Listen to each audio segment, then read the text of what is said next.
اعوذ باللہ من الشیطان الرجیم بسم اللہ الرحمن الرحیم اللہم صلی علی محمد وآل محمد۔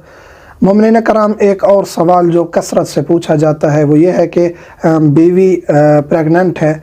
بعض اوقات مردوں سے پوچھا جاتا ہے، بعض اوقات خواتین پوچھتی ہیں کہ ہم پریگننٹ ہیں، آیا شوہر ہمارے ساتھ مباشرت کر سکتا ہے یا نہیں، یا ہمارا فلاں منتھ چل رہا ہے کیا اس دوران مباشرت کر سکتے ہیں۔ خصوصاً جو آخری مہینے ہوتے ہیں اس میں بعض لوگ کہتے ہیں کہ جی جائز نہیں ہے مباشرت۔ تو شریعت میں ایسی کوئی حد بندی نہیں ہے، مباشرت چاہے پہلا مہینہ ہو، چاہے چوتھا ہو، چاہے پانچواں ہو، چاہے آٹھواں ہو، یا چاہے نواں مہینہ ہو، ڈیلیوری قریب بھی ہو، مباشرت جائز ہے، کوئی حرج نہیں ہے، مباشرت کر سکتے ہیں۔ ایک چیز جو ہے ضروری وہ یہ ہے کہ اسلام نے طبیب کو اہمیت دی ہے کہ جو چیز ڈاکٹر کہہ دے وہ ماننا ضروری ہے۔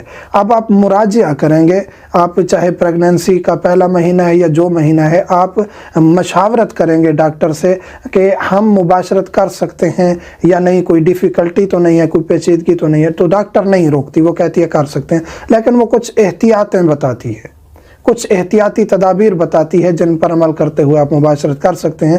تو آپ ڈاکٹر سے مشاورت کریں اور آپ اس عمل کو جاری رکھ سکتے ہیں۔ ایک اور یہاں چیز ذکر کرتے چلیں کہ اگر ڈاکٹر نے کوئی زیادہ پیچیدگی ہو گئی ہے، ڈاکٹر نے منع کر دیا ہے کہ اب یہ آخری 2 مہینے آپ نے مباشرت نہیں کرنی، بعض اوقات یہ ایک یعنی شاذ و نادر ہو سکتا ہے، ممکن ہے، تو پھر جائز نہیں ہوگا کیونکہ ڈاکٹر نے منع کر دیا۔